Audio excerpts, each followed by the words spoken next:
a todos, muito bem-vindos ao MVP Podcast, o podcast onde não sabes, mas vais perceber. Hoje, com um estilo um bocadinho diferente daquilo que é habitual no nosso podcast, em vez de termos só um MVP, temos aqui no caso 4 MVPs. Eu vou começar por apresentá-los. Professor catedrático na Universidade de Coimbra, sendo docente da Faculdade de Ciências de Desporto e Educação Física, membro da Comissão Científica do Comitê Olímpico, foi membro do Conselho Nacional de Desporto, cooptado pelo Secretário de Estado da Juventude e Desporto, primeiramente Alexandre Mestre e reconduzindo pelo Emílio Guerreiro, sendo avaliador da FCT e consultor da A3ES, é ele, Manuel João Coelho e Silva. A seguir, Pedro Moroso, professor adjunto do Politécnico de Leiria, sendo diretor da Escola Superior de Educação e Ciências Sociais e diretor da Federação Portuguesa de Natação. Coordenador do mestrado em Prescrição do Exercício e Promoção da Saúde e embaixador da Portugal Ativo. A seguir, Manuel Viegas, professor de Economia da Universidade de Aveiro, também mestre em treino desportivo pela Universidade de Coimbra. Os tópicos versam sobre a importância do desporto na promoção do capital humano. Por último, mas não menos importante, temos então Patrício Duarte. Patrício, eu pedia que pudesses fazer a tua apresentação muito brevemente, para que depois iniciássemos então a conversa com os vários tópicos que temos para abordar hoje sobre o desporto em Portugal e a educação física. Então, boa tarde. Eu sou licenciado em Ciências do Desporto pela Faculdade de Ciências do Desporto e Educação Física da Universidade de Coimbra. Sou licenciado em Fisioterapia pela Escola Superior da Tecnologia da Saúde de Coimbra e sou licenciado em Osteopatia pela Escola Superior da Saúde do Politécnico do Porto. Tenho um mestrado em Atividade Física tirada na FCDEF também e estou neste momento, sou doutorando em Ciências do Desporto, ramo Exercício e Saúde da Faculdade de Ciências do Desporto. Neste momento trabalho mais como fisioterapeuta e osteopata, mas também estou ligado à Unidade de Risco Cardiovascular do Hospital da Mialhada, que sou coordenador, em que temos um programa de exercício para doentes com risco cardiovascular e que estou lá há cerca de 2 aninhos. E basicamente okay. É isso. Muito obrigado, Patrício. Eu iniciava então a conversa e convidava já o professor Manuel João a intervir com este primeiro tema do volume da oferta pública e privada em educação física e desporto. Professor, passo para si a palavra. Muito obrigado. Bom, eu gostava de ser emissor de uma opinião, mas que tivesse um suporte factual. É óbvio que não conheço os milímetros dos factos, mas conheço a tendência dos factos. E desde logo a história da instituição onde tenho exercido profissionalmente e desenvolvido a minha carreira, a Universidade de Coimbra.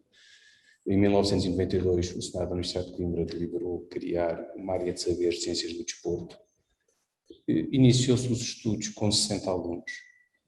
Neste momento, o contingente são 120 alunos. Avançou-se com um contingente de uma turma pós-laboral. No outro lado do rio, Mondego, nós estamos na margem sul, temos também uma outra escola do Estado, do subsistema politécnico, a Escola Superior de Educação, onde eu também já trabalhei, e que tem uma licenciatura em Desporto e Lazer. Portanto, Coimbra é um bom exemplo de um rio, 2 sistemas e até 2 designações. De um lado do rio Ciências de Desporto, do outro lado do rio Desporto e Lazer. Mas se eu alargar o meu foco macroscópico, vejo que 60 km a sul é desporto e bem-estar. Se for para o interior, para Castelo Branco, é desporto e atividade física. E a educação física e as ciências do desporto são hoje variantes, que é, ou seja, e porquê? Porque o seu DNA, não é um DNA cromossomático, mas o seu DNA conceptual não é claro. E estão-se a criar modas do ponto de vista de uma certa preocupação da atratividade, talvez até das culturas juvenis. A universidade e os politécnicos caíram nesta rasteira de entrar em ciclos de sobrevivência. E então, e são visões de mercado. O que é que o mercado quer? Eu vou dar o que o mercado quer. O mercado não é especialmente exigente. Se o mercado não é especialmente exigente, eu vou criar uma nomenclatura atrativa. E é isso que se está a passar. E em Portugal, eu estou na A3ES, que é uma entidade externa que não é tutelada pelo Ministério competente, mas que tem como função a acreditação da qualidade. Existem nesta grande área de gestão do desporto, ciências do desporto e atividade física, desporto e lazer, mais de 30 ciclos de estudos. E isto prefaz, eu dei-me ao trabalho de fazer uma contabilização muito rápida, entre 2.000 e 2.500 ingressos. E a pergunta é, quantos jovens nascem em Portugal? Já foram 120.000 jovens a nascer todos os anos em Portugal. Neste momento a tendência está abaixo dos 90.000. E um país que tem 90.000 jovens não pode ter mais de 2.000 ingressos em ciências de desporto, educação física, lazer, atividade física, porque depois corresponde até a uma desvalorização socioprofissional.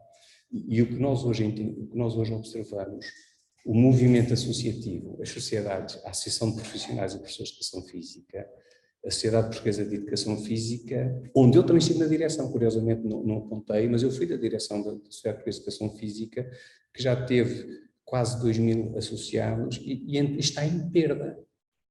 As associações de treinadores estão em perda, ou seja, estão-se a formar mais pessoas com menos compromisso profissional e às vezes até entendem a pertença a uma Associação Nacional de Treinadores de Basquete ou Treinadores de Natação ou de uma Sociedade de Educação Física como se fosse um sindicato, porque quando eu estive na direção as pessoas procuravam-nos e só nos procuram quando há problemas e nós não estamos ali para discutir a contabilização dos dias de serviço, estamos ali para pensar a governação científica, ética de um grupo profissional.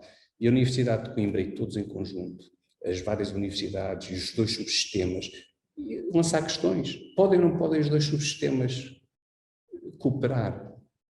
Porquê é que não cooperam? Veja hoje o que escreveu na imprensa o professor Dr. Jorge Conde, que é presidente do Instituto Politécnico de Coimbra. Uma análise interessante, um ensaio. Ele não está lá explicitamente um plano operacional, está um ensaio colaborativo.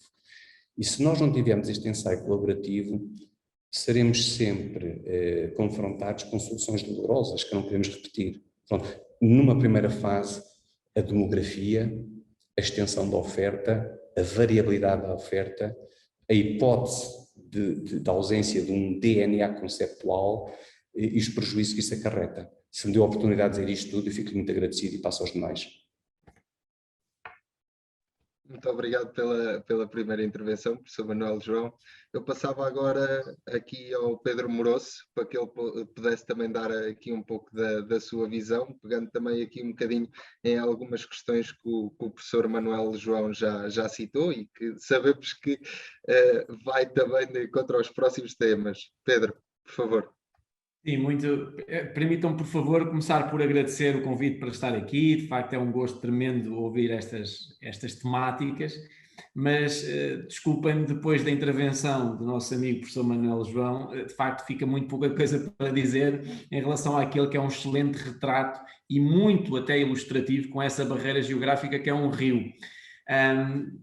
Houve uma palavra ou duas ditas que eu gostava de pegar e que para mim fazem todo o sentido também começarmos a discutir, que foi a certa altura quando o professor referiu a variabilidade da oferta, e foi este precisamente o termo que utilizou e que para mim é algo que eu continuo a questionar seriamente no meu dia-a-dia, agora enquanto diretor de uma instituição que não está apenas vocacionada para o desporto, e que até nesta pequena instituição, por vezes, me parece que eu só consigo encontrar variabilidade de oferta quando eu conseguir juntar por exemplo, a educação com as ciências sociais e com o desporto a trabalhar em conjunto. Dentro da mesma casa, isto é difícil.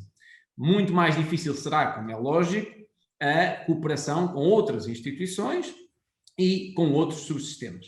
Dizer que, a meu ver, e esta é uma prática que eu acho que tem que começar a ser cada vez mais discutida, e já foi aqui falado da agência A3ES e da sua função, mas é claro, a meu ver, que em muitos locais o que houve numa passagem de uma licenciatura que eu tirei de 5 anos para uma licenciatura de 3 anos foi um corte percentual em muitos casos. Não foi uma adaptação a um novo regime, foi um corte à base de uma determinada percentagem, muitas vezes sem olhar nem meios nem formas, de tal maneira que eu vejo e continuo a apostar numa forte criação de base técnico-científico sólido para um ingresso num segundo ciclo de estudos. Vejamos o exemplo mais claro daquilo que eu e o meu antecessor podemos criar aqui. Eu não posso, nem vou poder nos próximos tempos, isso é certo, dar condições para os nossos estudantes serem professores de educação física. Mas o professor Manuel João, da Universidade de Coimbra, é. Então, o que é que me interessa a mim? Criar estudantes, no final dos seus 3 anos, extremamente competentes e capazes para ingressar num segundo ciclo de estudos, no outro subsistema, que lhes permita, então, serem excelentes professores de educação física. E se isto não acontecer, então, de facto, seja na oferta no âmbito da educação física, enquanto disciplina do básico e do secundário, seja na ótica da criação dos futuros treinadores, seja na área agora tão focada como exercício e saúde, não tenha mais pequena dúvida que nós não estamos, de facto, a criar bons 2.500 profissionais por ano, mas se calhar estamos só a criar 2.500 profissionais por ano. Mais uma excelente visão. Patrício, agora passava a ti para dar aqui uma opinião de alguém que chegou ao mercado de trabalho. Diga, professor, peço desculpa. Eu gostava que o Patrício, na primeira pessoa, nos apresentasse aquilo que é a transição de um plano de estudos que muitas vezes é deliberado em conselhos de sábios, são os conselhos científicos, e com um conjunto de sábios convocados para uma reunião, conseguem projetar o futuro. Mas depois gostava de saber agora, chegados ao futuro, o Patrício é o jovem que chegou ao futuro projetado na sala, numa reunião de sábios, e gostava que nos testemunhasse se o futuro que encontrou, como é que é o mercado de emprego, se é um mercado que tem esta segmentação tão clara entre o treinador e o técnico de exercício, porque, por exemplo, o Dr. Pedro Moroso está numa instituição onde eu já fiz parte do Conselho Técnico-Científico do Instituto Politécnico de Leiria, na Escola Superior de Educação e Ciências Sociais, que foram criadas com um envelope financeiro externo de apoio ao desenvolvimento de Portugal para suprimir uma carência que era a carência da formação de quadros no ensino. Ora, ao fim de 20 anos, depois de se montarem estas escolas, cada uma delas ter feito o seu percurso bem feito, gente séria, depois satisfez a necessidade e as pessoas e as instituições não são descartáveis. E agora temos um conjunto de colegas formatados para atuar na educação, confrontam-se com o 74 de 2006 e logo em 2007 o regime jurídico da formação de professores, onde aquelas escolas unilateralmente deixam de ser participativas na formação de professores e tiveram que se reinventar, porque não é só o vírus que tem variantes, as escolas conseguem produzir variantes, mas a saltitar de projeto em projeto, de reorientações estratégicas, não conseguem chegar a um patamar de qualidade, que é o patamar de qualidade exigível na sociedade contemporânea. Nós não podemos andar a provocar guinadas nas instituições, porque depois gostava que nos trouxesse aqui o Patrício, se faz favor, reformulando e ajudando o João Mateus. O que é que sente um profissional quando tem 3 ou 4 licenciaturas e se o mercado de trabalho é flexível e se é fácil ter um desempenho pluriprofissional, que é isso que vos espera. O que vos espera é um plano pluriprofissional. Patrício, foco sobre isto. O João Mateus não leva mal eu ter aproveitado a sua pergunta. Mateus, professor. Mateus, pronto, eu sou muito comum, não desconsiderem os meus enganos. Sim. Muito bem, então realmente sim, não é fácil uma pessoa. Acho que ninguém está preparado quando sai da licenciatura para o mercado de trabalho. Eu, como já tive várias licenciaturas, consegui depois, ao final, falar aos meus colegas e explicar que ninguém está preparado, porque é difícil o curso preparar-nos para isso.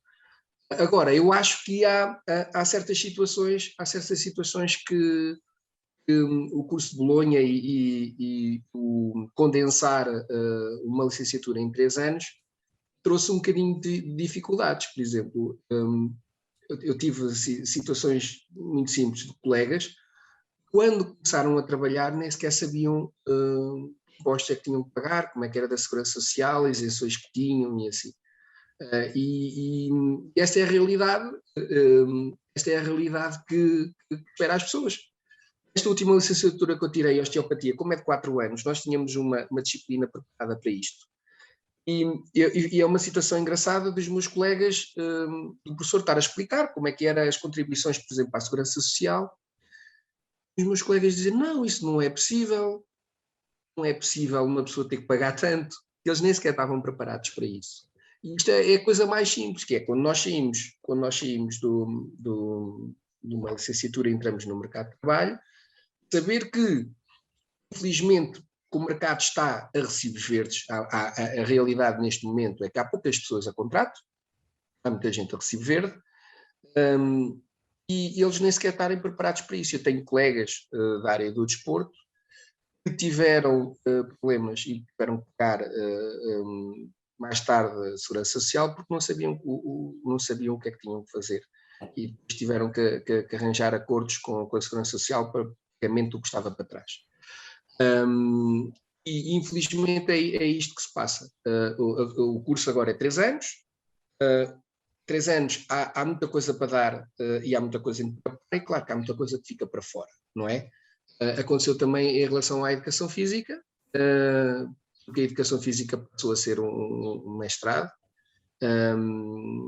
e há muita gente que quando vai para desporto vai porque quer ser professor de educação física, e a realidade é que neste momento, como o professor Manuel João disse, há muita oferta, ou seja, há muita oferta de cursos, há muita gente a entrar nas licenciaturas, mas depois a oferta de trabalho não é igual.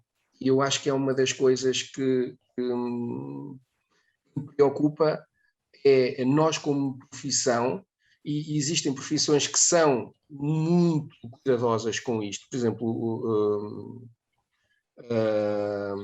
a nível dos médicos que têm profissionais que já estão a trabalhar a nível da ordem dos médicos, tem sempre reuniões e preocupações com o governo, dizer se dá para aumentar, se dá para abrir novas escolas, se dá para abrir mais vagas, porque tem que haver uma preocupação depois dos profissionais que nós formamos conseguirem ter trabalho e ter um trabalho condigno com aquilo que eles tiveram, que é o que hoje em dia muita gente a trabalhar, conheço pouca gente de desporto que não esteja a trabalhar, mas muita gente que não está em condições que eu acho que são exigidas. Diga, professor. Força, professor. O Patrício Duarte traz-nos aqui a questão das ordens. E, efetivamente, quando foi criado o processo de Bolonha, o conceito e o instrumento de mestrado integrado era quando a formação universitária, ou não, estava apontada para uma profissão clara. Médicos, advogados, ordens contabilistas. A psicologia, nessa altura, emergiu e ganhou um estatuto socioprofissional. É uma batalha onde também estão os fisioterapeutas a concretizar a sua ordem. E não existindo ordem, é porque o mercado profissional e as profissões são pouco nítidas. O que é espantoso é que, ao nível de portaria, que é o mais desprestigiado instrumento de regulação das funções do Estado, se estejam a este fluxo de formação que já vimos que é vasto e volumoso, a impor cédulas para ser treinador e cédulas para ser técnico de exercício, à luz de alguns argumentos técnico-científicos respeitáveis. Mas o mercado de trabalho, nas profissões que não estão enquadradas por uma ordem, é um mercado pluriemprego. E estamos a criar barreiras a uma geração que tem que depois ir a fazer créditos fora das universidades, para além das universidades, em alguns casos em instituições e em entidades formadoras que não têm integridade reconhecida. E estamos a criar mais dificuldades a uma geração de órfãos que seguiram para uma fileira que não tem uma ordem, não tem mercado, e depois vão se deparar com cédulas em assuntos onde não ganham ordenado mínimo. Há 15 mil treinadores em Portugal, só 10% é que conseguem oferir o equivalente ao salário mínimo nacional. Nestas relações do Estado com o mercado de trabalho, o Miguel Viegas, que tem informação de economia, poderá ter aqui qualquer coisa a dizer-nos, não? Miguel Viegas?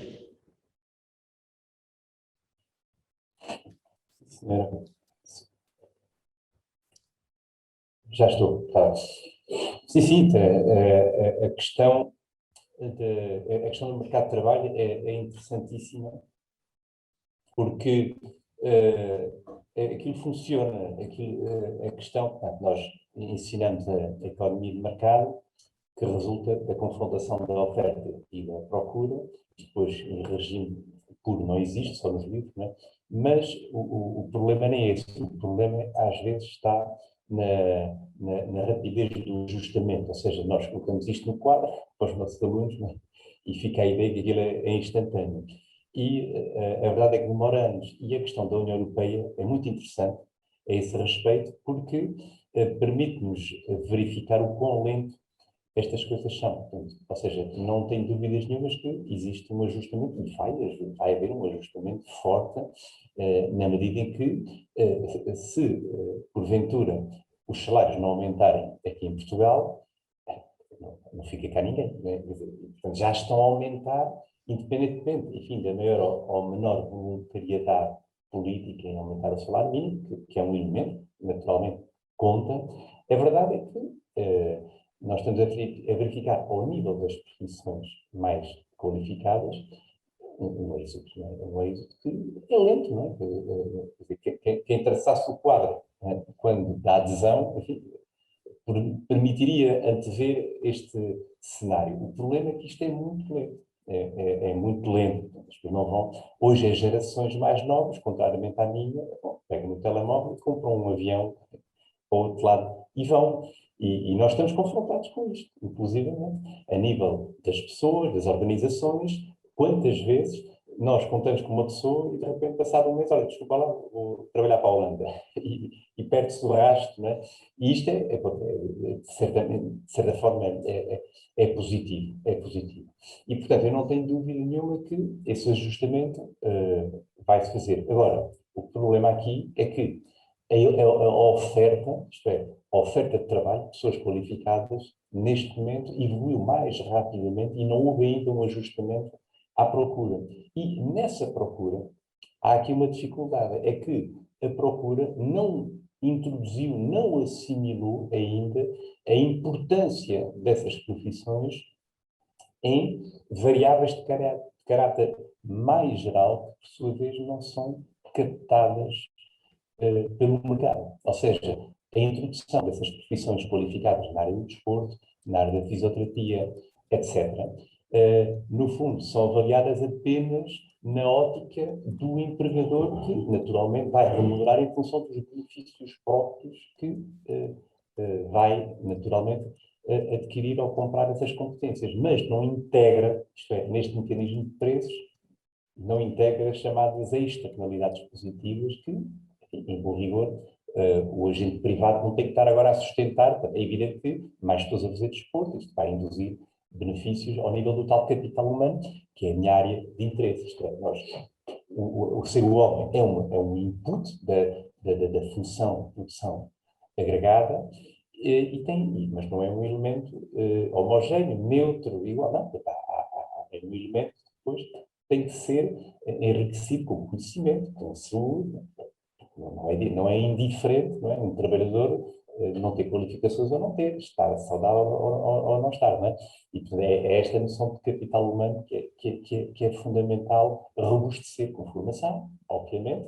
É esse caminho que, mal ou bem, Portugal tem vindo a fazer, e bem, do meu ponto de vista. A perfeição não existe, como é evidente, e depois com saúde.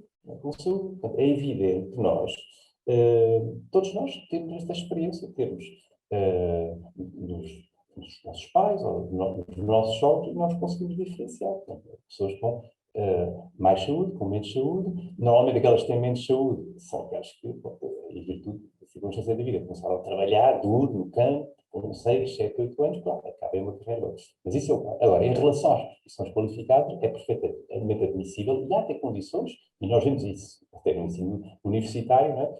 Há muitos professores que, aos 65, estão, eu não diria na máxima, mas estão em plena capacidade de contribuir com essas pessoas. Não é? Agora, isto implica saúde, não é? Implica, então, podem estar bem intelectualmente, mas implica. Bom.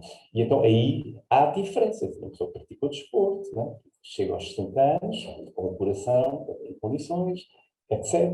Bom, e, portanto, aí é que o capital humano torna-se fundamental. E eu acho que, uma vez que o mercado tem dificuldades, não é isso, portanto, o mercado está cheio de externalidades, está cheio de.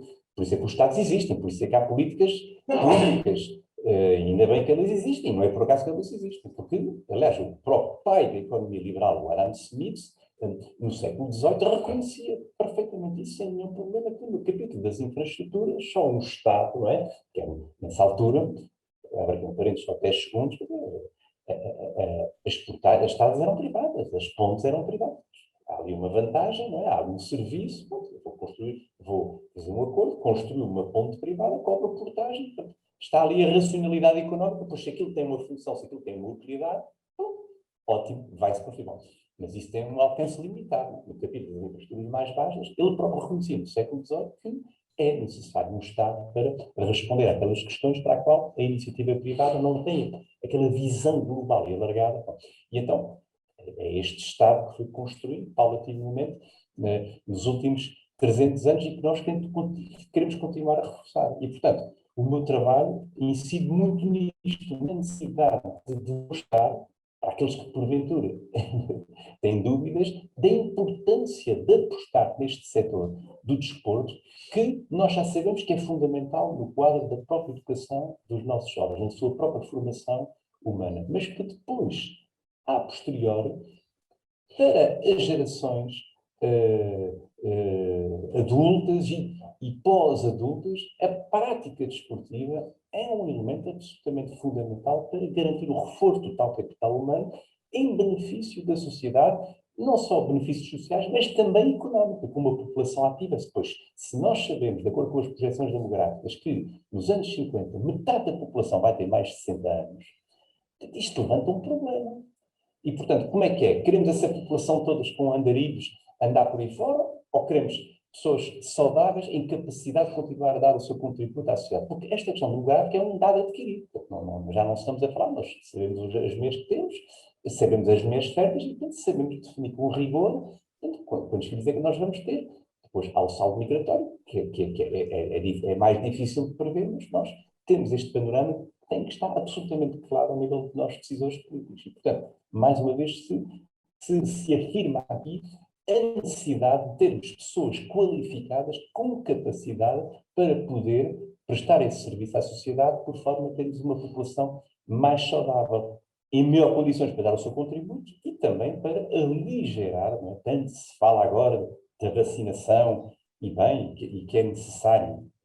Um dos problemas do Covid era exatamente o entupamento dos serviços e os prejuízos que isto depois acarreta, enfim, aos outros serviços que o Serviço Nacional também tem que prestar. E, portanto, nós, a apostarmos no desporto, e nós, a minha tese de mestrado, feita e orientada pelo Manuel João, provou, por A mais B, não é que fosse uma grande novidade, que cada cêntimo de despesa corrente, nem sequer são despesas de capital, despesa corrente nas autarquias, equivaleria a uma melhoria em determinados indicadores, designadamente dois, na esperança de vida e na taxa de incidência de doenças cardiovasculares.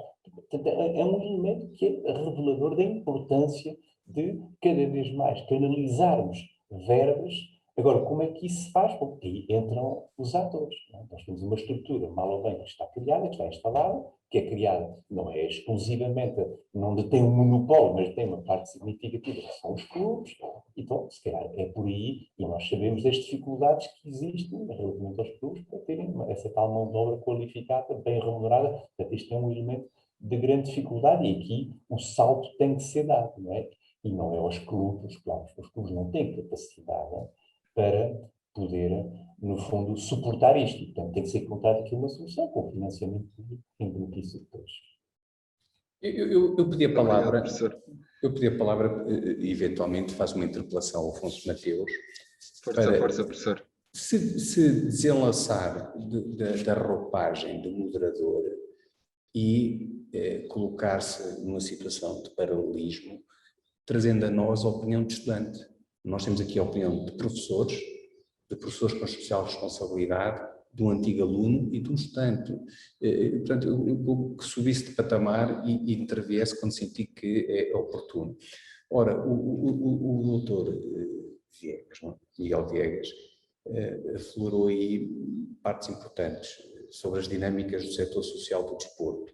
Setor social, setor profissional e setor económico. E estas três observações não são sobreponíveis em perfeição.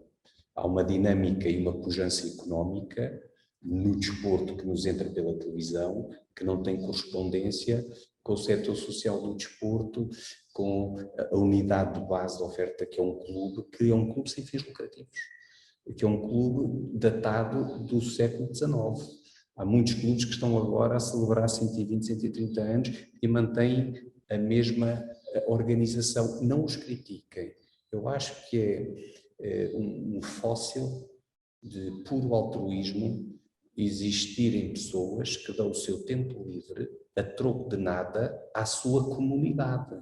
Aqueles dirigentes que fazem parte de uma direção, de um conselho fiscal, de uma assembleia, aqueles associados que pagam as cotas para os jovens daquela comunidade praticarem desporto, não são, se fosse inventado por decreto de lei ou portaria, não teria sido possível conseguir 12 mil clubes em Portugal a funcionar neste registro. Agora, este registro é elogiável, deve ser defendido e é por isso que é apoiado, até mais pelo poder local do que pelo poder central, porque o dinheiro do poder central entra nas federações e chega a zero aos clubes, fica tudo pelos andares federativos, que depois é outra discussão.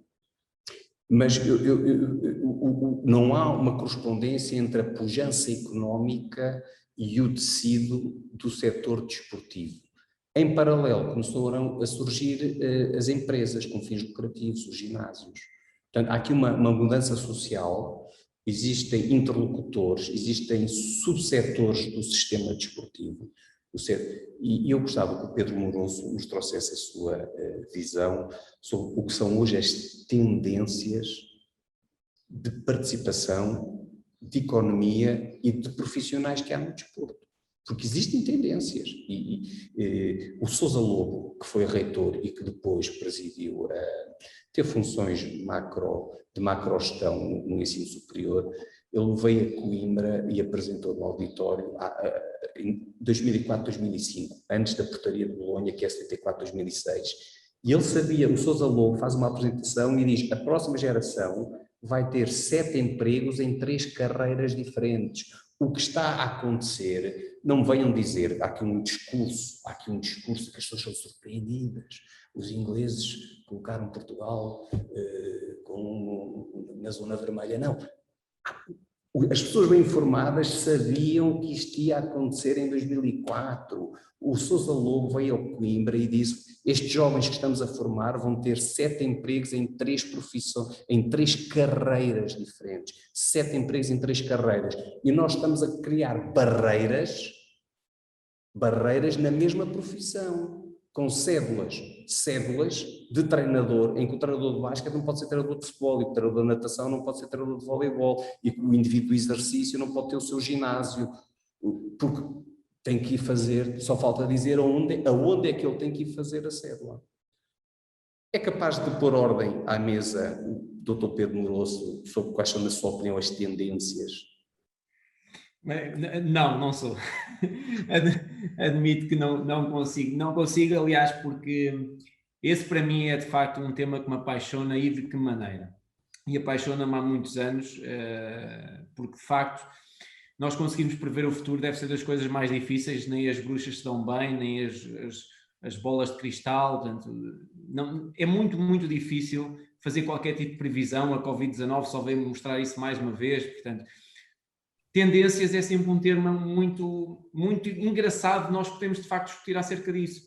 E eu tenho estado maravilhado a ouvir-vos, porque para mim está a ser um debate extraordinário, quer dizer, eu farto-me de aprender nestes momentos, que acho que é o que falta aos estudantes. São momentos de reflexão, de partilha e discussão.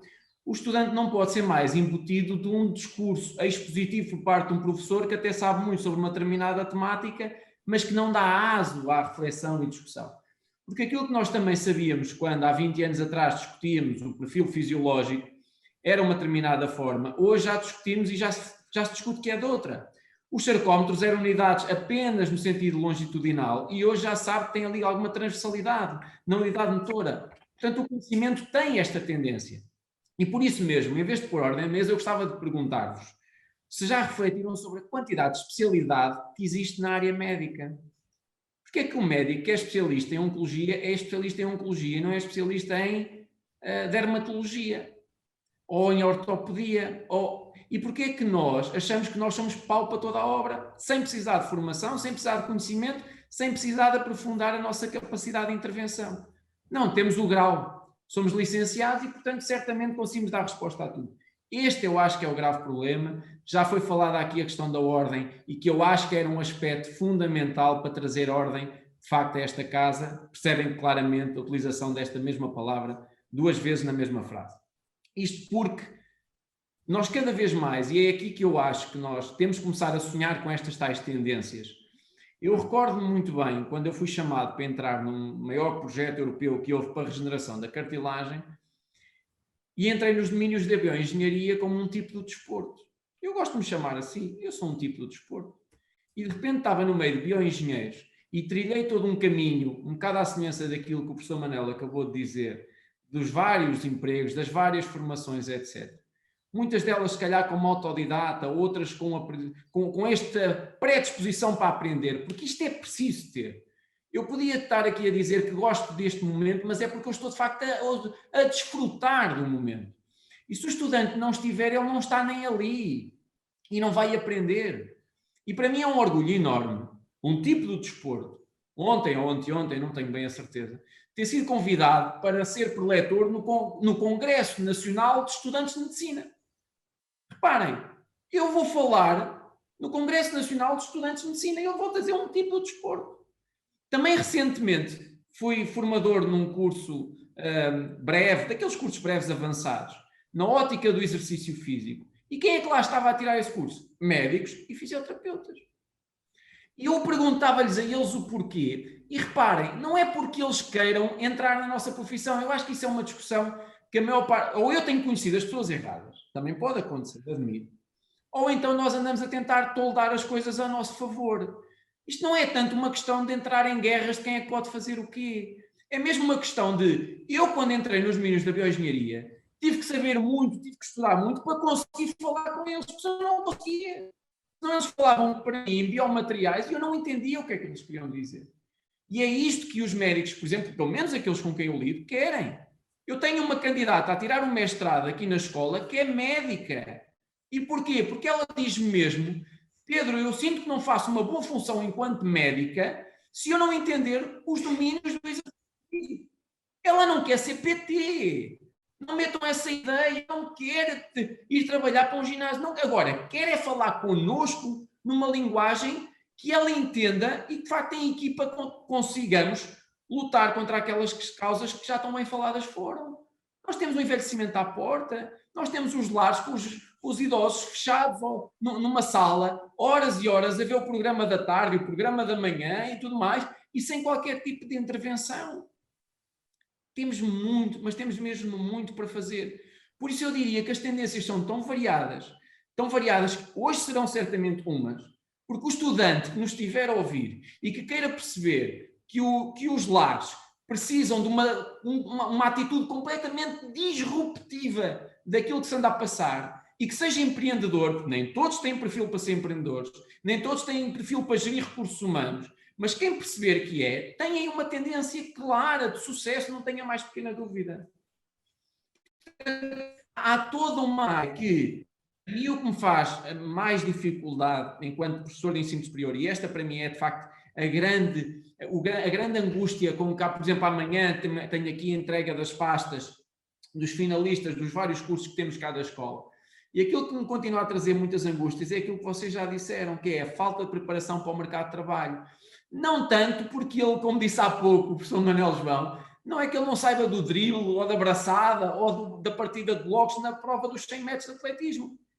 Não sabe o resto, o envolvimento, o estar em equipa a trabalhar num mundo competitivo, porque o mundo laboral é um mundo competitivo. Portanto, há toda uma série de questões que a mim me fazem dizer que, muito humildemente, infelizmente, não consigo dar uma resposta taxativa daquilo que eu perspectivo no futuro, mas claramente a abordagem das tecnologias, a relação com os engenheiros. Ouçam, só para terminar, eu estou obviamente muito contente de ter ganho o prémio de 5.000 euros do Comitê Olímpico de Portugal o ano passado na área do treino esportivo. Claro, obviamente muito contente, mas aquilo é mérito dos engenheiros. E, portanto, aquilo é mérito de eu me ter sentado à mesa com os engenheiros a discutir estratégias para a ótica do rendimento esportivo ser tecnologicamente mais avançado. E, portanto, não pode ser só... E vai haver um engenheiro biomédico ou desportivo ou biodesportivo. Não faço ideia quais são as profissões do futuro. Como a biofabricação, que quando eu entrei era uma área que não se pensava ser profissão e hoje é em países como a Holanda. Portanto, eu acho que é sempre bom nós discutirmos as tendências, nós refletimos sobre as tendências, mas garantindo que no final chegamos à conclusão de que isto pode mudar. E certamente vai mudar e nós temos de estar atentos à mudança e capazes de dar resposta a essa mesma mudança. A analogia com a comunidade socioprofissional da medicina transporta consigo uma clareza. Não podemos cair na tentação naquilo que Francisco Sobral designou o complexo do white coat stethoscope, isto é, não podemos, o prestígio secular da profissão médica dá desde logo a existência de uma ordem, números clausos para cada especialidade. E nós estamos num terreno anárquico. A analogia que não se pensa é que pela necessidade dos médicos terem especialidades que não devemos nas outras profissões também ter especialidades. Mas nós estamos a atuar num terreno que não tem ordem e não tem números clausos nem poderes disciplinares sobre a profissão. Portanto, a analogia transmite clareza, mas também nos faz sentir uma grande distância relativamente a onde estamos. Alguém quer intervir de seguida? Passa a palavra. Eu gostava de intervir, professor, e gostava de pegar aqui nas palavras do professor Pedro Moroso, pegar no assunto, assim é que é, e dar aqui um bocadinho a visão daquilo que foi a minha experiência e como isto se enquadra nas palavras do professor. Que é, eu antes de ingressar no ensino superior, decidi entrar no mercado de trabalho e experienciar o mercado de trabalho. A quantidade de informação que eu não tinha, que é mesmo assim, não tinha conhecimento, é demasiado. É demasiada. Não me senti minimamente preparado, estava completamente em terreno virgem quando cheguei ao mercado de trabalho. Curiosamente, no mercado imobiliário, poderia ter sido em qualquer outra profissão, mas sinto que a partir daí me preparei muito mais e criei uma visão muito mais dinâmica daquilo que poderia ser depois o ensino superior para mim. Agora que entrei no ensino superior e que tenho a oportunidade de contactar com o professor Manuel João e outros ilustres professores da nossa faculdade, trouxe-me a capacidade de perceber que a quantidade de formação, informação, a qualidade que existe ao nosso dispor deve ser aproveitada numa dinâmica, exatamente como o professor Pedro estava a dizer, de discussão. Não só uma apresentação, penso que só expor o conhecimento não é suficiente, claramente não é suficiente, é preciso discutir, é preciso chegar às pessoas que também podem tomar a decisão para que se possa também haver alguma mudança. Mas foi um bocadinho aquilo que eu discuti com o professor Manuel João antes de chegarmos aqui à conversa, que é, sim senhor, apontar o dedo ao problema, mas ser parte da solução. E ser parte da solução é isto também, é chegar à conversa convosco e poder convosco discutir as tendências do futuro daquela profissão que eu quero representar, no meu caso como professor, e tenho toda a intenção de prosseguir por aí. Não me vejo capaz neste momento de entrar no mercado de trabalho, e isso é uma angústia muito grande que me assola um bocadinho também este percurso. E eu gostaria que pegassem um pouco por aqui, que é, ok, chegamos ao mercado de trabalho e qual é também a visão que têm sobre estes novos empregados que chegam ao mercado de trabalho. Vêm eles preparados? Já vimos que não é? Mas vêm com vontade de fazer mais e melhor? Eu perguntava mais por aí. Eu vou-lhe só dizer o seguinte, se depois de licenciados existem registros que não chegam totalmente preparados ao mercado de trabalho, mas se eu, quando entro numa sala de aula, tenho alunos que já não experimentaram o mercado de trabalho, e nas suas palavras vi e assustei-me quando me disse que já tinha ido experimentar o mercado de trabalho, apesar de ainda estar a estudar, mas depois corrigiu que tinha ido experimentar na área do imobiliário, porque senão era preso. Em determinadas profissões, se o senhor quiser experimentar o mercado de trabalho, desde logo na médica, antes de, se quiserem fazer umas operações, se quiser fazer umas operações ou umas consultas antes de ter o diploma, mas eu na turma da noite, aqui na turma da noite em Coimbra, já vejo aqui alguns alunos que vieram buscar o diploma e já estão a trabalhar nos ginásios e por aí fora, porque é a cultura do se queres emprego, constrói o teu emprego. Eu queria dar um salto para a Europa das regiões. A Europa das regiões, neste momento, a tendência não é só do envelhecimento do professor Miguel Viegas. O professor João Páscoa Pinheiro, da fisiatria dos hospitais do Estado de Coimbra, conta-me que neste momento mais de metade dos doentes padecem de doenças crónicas, ou seja, o médico está perante o doente e não vê cura. Antigamente era o indivíduo que caía da moto, caía das obras, tinha acidentes de trabalho, fazia um programa de 10 ou 15 ou 20 sessões e recebia uma alta. Agora, metade das ambulâncias que estacionam em frente aos hospitais da Universidade de Coimbra, metade dessas ambulâncias estão a transportar pessoas que não têm cura. São doenças crónicas. É preciso atuar no ciclo de vida mais à frente para termos outra população. Mas isso estávamos a querer mudar o mundo. Eu já foquei aqui duas escolas, uma na margem norte, outra na margem sul do Rio Mondego. Estou a falar com um economista da Universidade de Aveiro e estou a falar com um bioengenheiro do desporto, um indivíduo do desporto que tem andado pela bioengenharia, que está a 60 km a sul em Leiria e que já ganhou um prémio internacional da Sociedade Biomecânica. E em Portugal, de jovem investigador, procurem Pedro Moroso e Fiolhais e vão ver que tem um registro, quando ele era muito jovem, de investigador curioso. Nós não estamos a quilómetros, nós estamos a meia hora uns dos outros e estamos a ser absorvidos pelas áreas metropolitanas. A Europa do futuro, creio que é a Europa das regiões. Eu gostava de ouvir-vos, começando pelo Miguel Viegas. E se a Europa das regiões precisa de uma escola a fazer redundâncias a cada 50 km, ou se podemos ter ofertas educativas colaborativas entre saberes, entre escolas e entre sistemas universitários e politécnicos. Porque, mais uma vez, estamos a fazer barreiras. O legislador está sempre a fazer barreiras. As universidades não podem colaborar com os politécnicos. Porque as universidades agora não acabam os mestrados em estágios profissionalizantes. Eu estou numa faculdade que tem um mestrado de treino, um mestrado de exercício de saúde, que acabam com um estágio. Porque os professores não querem orientar dissertações, estão mais trabalho. Porquê? Porque há cada vez mais alunos e cada vez menos professores.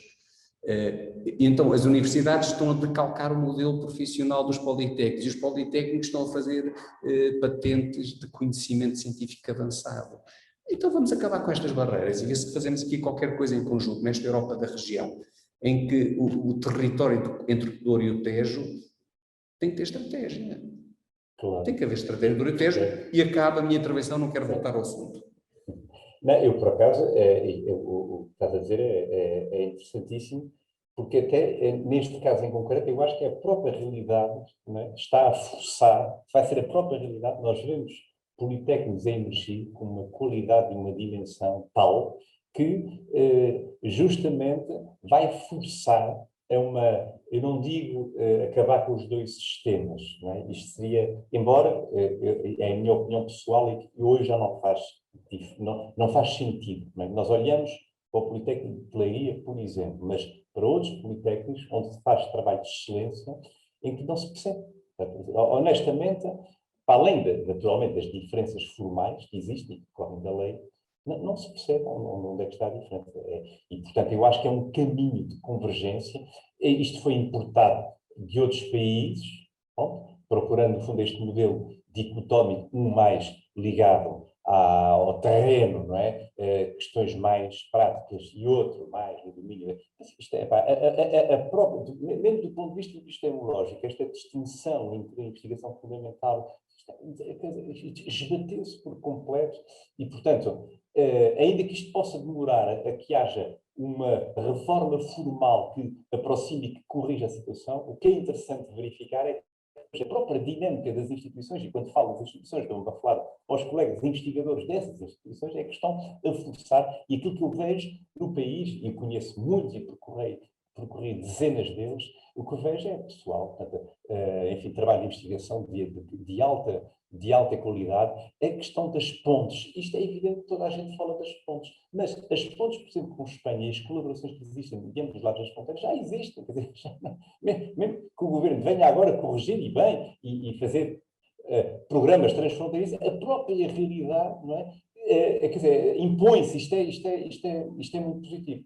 E, portanto, esta questão, as redes, eu acho que a resposta-chave é as redes, fortalecer as redes, porque isso é que vai ser determinante, porque ou há consolidação das redes, ou então há fagocitose, que é aquilo que nós não queremos, e, portanto, as instituições onde, naturalmente, a pressão demográfica é maior, estamos a falar das instituições que existem no interior, não é?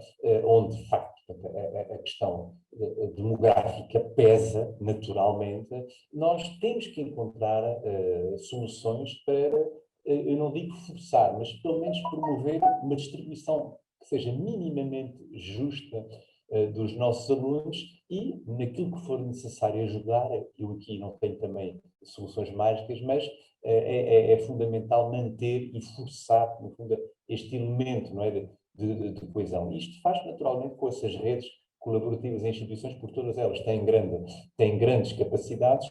Agora, a questão de demografia, a questão dos alunos vai trazer aqui um problema sério. Em relação ao facto dos nossos alunos estarem não preparados, eu tenho uma visão um bocadinho diferente e tenho uma visão até muito particular em relação ao desporto.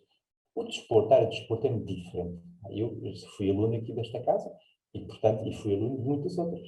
E se há um ramo onde os alunos estão claramente identificados com as matérias que estão a ser ensinadas, é o lado do desporto. Eu tenho alunos de economia aqui que não fazem muita ideia do que é uma empresa, do que é que eles poderão vir a desempenhar no seu futuro profissional, não fazem.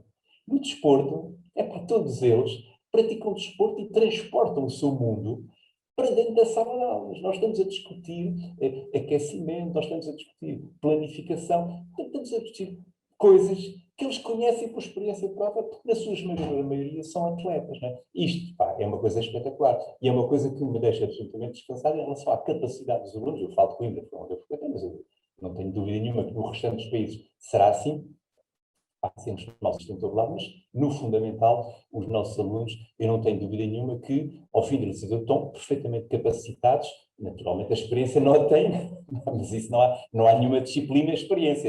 Agora, vamos ver a experiência, não, isto não existe, né? E portanto, eles vão. Mas, tendo em conta essa singularidade que eu referi há bocado, né, específica dos alunos de desporto, eu acho que esta questão até esbate-se com razoável facilidade. Agora, as outras questões formais do mercado de trabalho, da importância dos jovens conhecerem os seus direitos, perceberem que numa folha de salário há diversas componentes, há impostos, há segurança social, isso é uma questão mais do domínio geral, que eu não sei se é função das universidades, eu creio que não é? Creio que é um percurso que naturalmente qualquer aluno, qualquer pessoa que entra no mercado de trabalho, depois terá que fazer, não é? Terá que fazer, e eles percebem bem, quer dizer, a diferença entre ter um recibo, não é?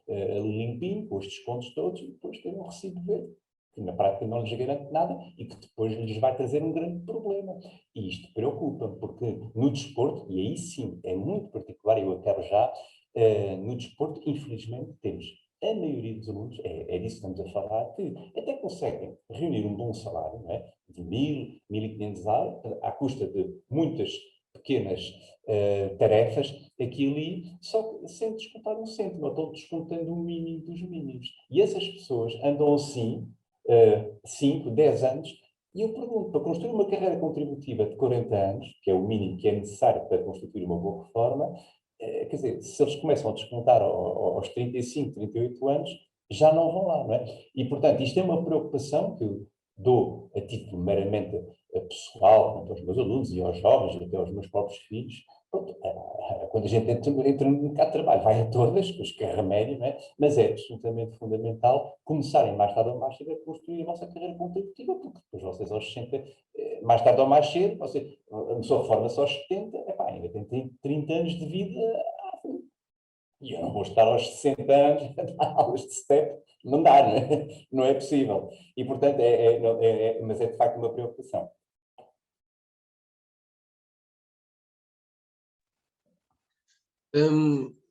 Se me permitirem, então, eu gostaria de abordar aqui também uma situação que acho que é fundamental. Acho que hoje em dia é praticamente impossível nós encontrarmos diferença do saber pensar da universidade ao saber fazer do Politécnico, porque foi isso que deu origem à universidade, à diferença entre a universidade e o Politécnico. Hoje em dia, os cursos do Politécnico têm uma visão mais de investigação, mais científica, e viu-se que há necessidade nas universidades de uma componente mais teórico-prática ou prática. Portanto, eu, na minha opinião, e como fui aluno tanto da universidade como do Politécnico, e em duas cidades diferentes, eu não vejo esta diferença para estarmos a ver estes dois subsistemas. Eu acho que das duas uma se integra num só, ou então começa-se a haver uma grande conexão entre os dois sistemas, como por exemplo acontece, foram as minhas duas escolas, entre a FECDEF e a Escola Superior da Tecnologia da Saúde, a Estes de Coimbra, porque ambos ficam a ganhar, uma simbiose perfeita, ambos ficam a ganhar, e é aí que acho que é mais importante, que é a união de várias disciplinas e a aprendizagem, como também já foi falado aqui, que cada um consegue contribuir para nós chegarmos a um ponto. Claro que não vai haver, eu costumo dizer na brincadeira, não existe fisiologistas do exercício, fisioterapeutas e osteopatas a não ser eu. Mas eu preciso, muitas vezes trabalho com utentes que vêm de colegas mandados de PTs ou de ginásios com alguns problemas. Eu, quando falo, eu às vezes ligo-lhes e falo, não os conheço, mas ligo e falo, olha, a situação dele é esta situação, e eu digo-lhe da minha parte o que é que eu acho, não vou dizer o que é que ele vai fazer. Eu respeito a profissão dele, embora também tenha competências para isso e tenha sido PT, não vou entrar na profissão dele. Eu digo assim, por exemplo, esse senhor tem um problema de uma tendinite no ombro, em que há uma anteriorização da cadeia anterior do ombro, ou seja, ele não vai ter que fazer alongamento da cadeia anterior e não pode fazer reforço da cadeia anterior. Agora, a bola está do outro lado e ele sabe o que é que vai fazer ou o que é que não vai fazer. É esta ligação de todas as profissões que acho que é fundamental, e este respeito de todas as profissões que acho que é fundamental. E o professor? Existe aqui uma grande conclusão que é possível ser tirada. O Afonso vai depois fazer como os romanos, vai utilizar os números romanos e vai fazer 10 pontos de 3 palavras de um resumo desta hora e meia que temos aqui. E eu acho que o mercado das profissões está pouco nítido, os jovens quando estão a entrar e acabarem o curso, aquela profissão que os atraiu para a universidade ou para o Politécnico já não existe. Eu julgo que poderia ser assaltado, de uma forma planeada, os perfis híbridos, em que em 3 anos, em vez de ser licenciado em Ciências de Desporto, eu diria em 4 anos, fazia 15 ECTS na Escola Superior de Educação e Ciências Sociais, na licenciatura em Desporto, e todos os semestres fazia 7 ECTS e meio em Fisiologia Clínica, e no final de 3 anos já tinha X ECTS de Fisiologia Clínica, e que depois, num 4º ano, conseguiria ao fim de 4, no máximo 5 anos, ter 2 licenciaturas. Ou seja, planos de formação híbridos, onde possa entrar aquilo que se chama a aprendizagem ativa. Hoje a aprendizagem é lifelong learning, a aprendizagem ao longo da vida, e aprendizagem ativa. Os professores deixaram de ser centrais naquilo que se ensina. O sujeito da aprendizagem também é ativo na escolha dos conteúdos. E isso obriga as instituições a terem uma maior flexibilidade.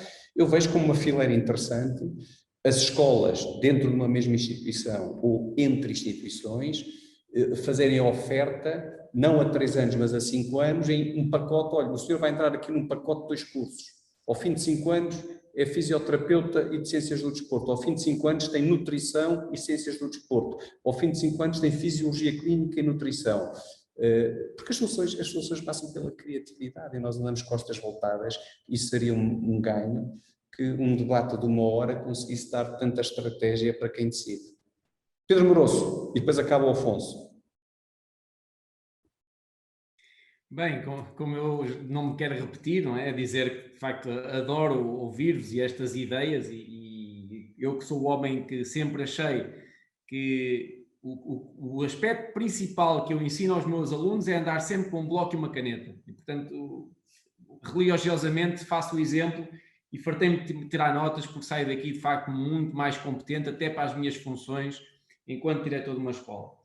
Isto porque, de facto, eu concordo a 100% com esta história da criatividade e de quando é que nós vamos dar o salto naquilo que é o modelo de ensino, naquilo que eu me apraz chamar educação e inovação pedagógica, que é um novo mestrado perfeitamente novo que nós estamos a arrancar agora, porque claramente nós temos que trazer à discussão, por exemplo, este formato.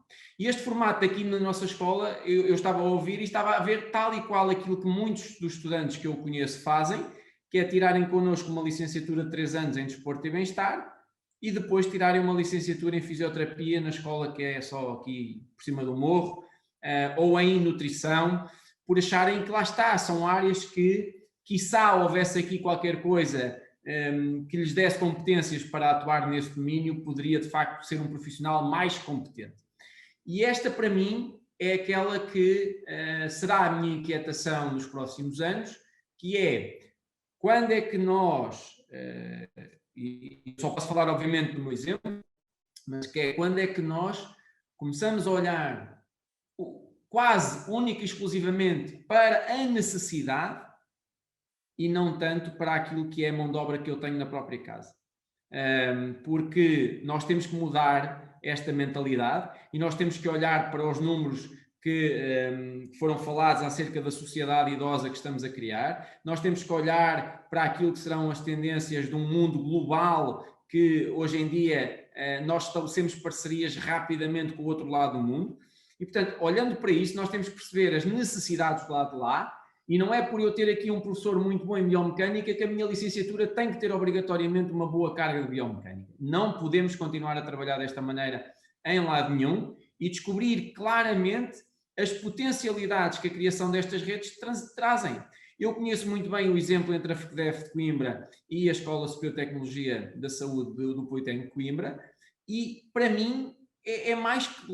Aliás, não consigo imaginar como é que isto não acontece em todo o lado. E dizer-vos que é para mim difícil gerir uma escola onde ainda muitas vezes sinto resistências dentro do próprio Politécnico de Leiria. Onde eu tenho outras escolas ou outros centros de investigação em que às vezes não é assim tão fácil lidar com egos de muitos destes investigadores e docentes que nós temos nas nossas instituições. E deixava apenas este exemplo. Quando nós vamos maturando, não é, ao longo da nossa vida, nós com frequência ouvimos dizer que é muito mais fácil vir o reconhecimento lá de fora do que cá de dentro. E isto é mesmo verdade. O exemplo dado do prémio que eu ganhei a nível internacional, o professor Manuel João falou do prémio de Jovem Investigador, que foi em 2014, em que até foi dado algum relevo.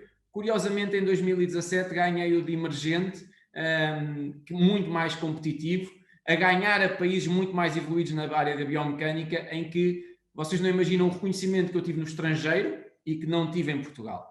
E esta, para mim, enquanto nós andámos a discutir politécnicos versus universidades, ou universidades versus politécnicos, fez com que o Politécnico de Leiria, neste momento, lidere uma rede nacional, uma rede europeia de universidades. Portanto, nós somos uma universidade europeia, não somos uma universidade portuguesa, mas em termos europeus podemos concorrer ao Horizonte Europa como universidade europeia. Vejam o ridículo que isto é, no sentido em que parece que muitas vezes estes quintais, estas barreiras que se erguem, não, é mesmo por uma falta de capacidade de entender aquilo que nós hoje estivemos aqui a discutir. Nós podemos perfeitamente sentar à mesa e discutir estratégias, e trabalhar em equipa terá sempre muito, mas mesmo muito melhor resultado do que trabalhar de forma isolada.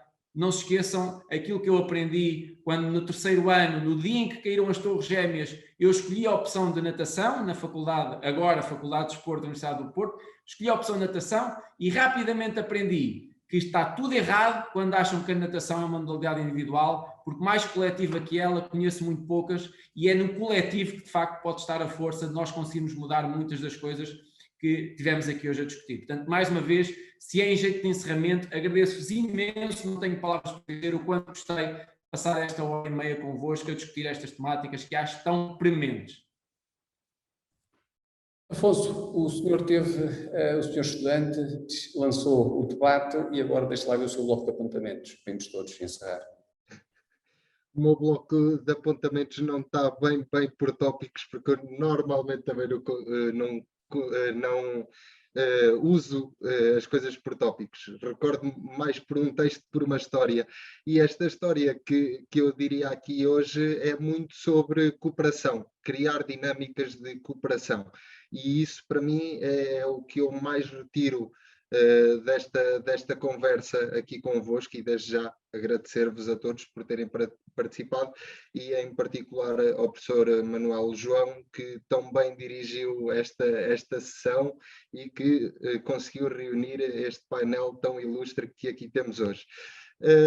Dentro desta cooperação, parece-me fundamental que toda a estrutura universitária, até ao governo, até onde se exerce mais o poder, tem de haver uma mentalidade comum, a partir do estudante que consegue perceber que na zona dele não é só ciências do desporto, pode ser ciências do desporto e mais alguma coisa, e aqui a cooperação, e depois também ao nível das próprias instituições. Não pode haver, como tanto se insistiu aqui, estas barreiras que limitam o conhecimento entre as instituições, limita as dinâmicas e limita também a nossa evolução, e é isto que eu retiro desta excelente conversa. E mais uma vez, muito obrigado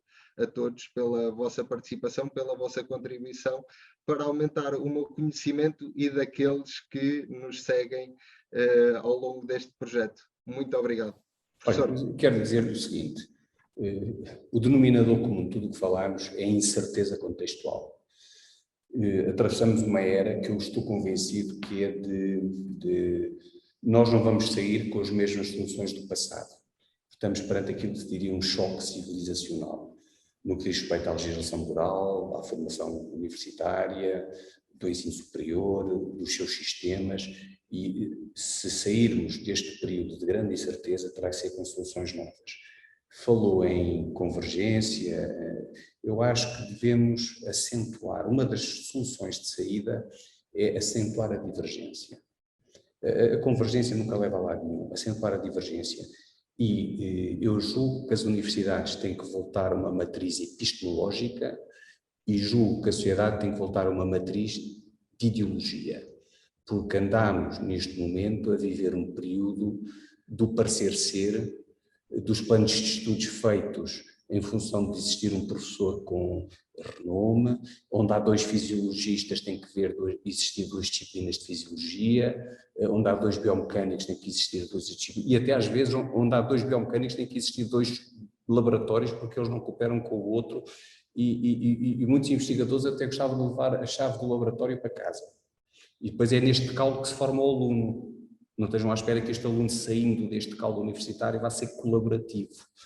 Portanto, regressar à epistemologia, regressar ao debate ideológico, porque o contexto está incerto. Quem andar atrás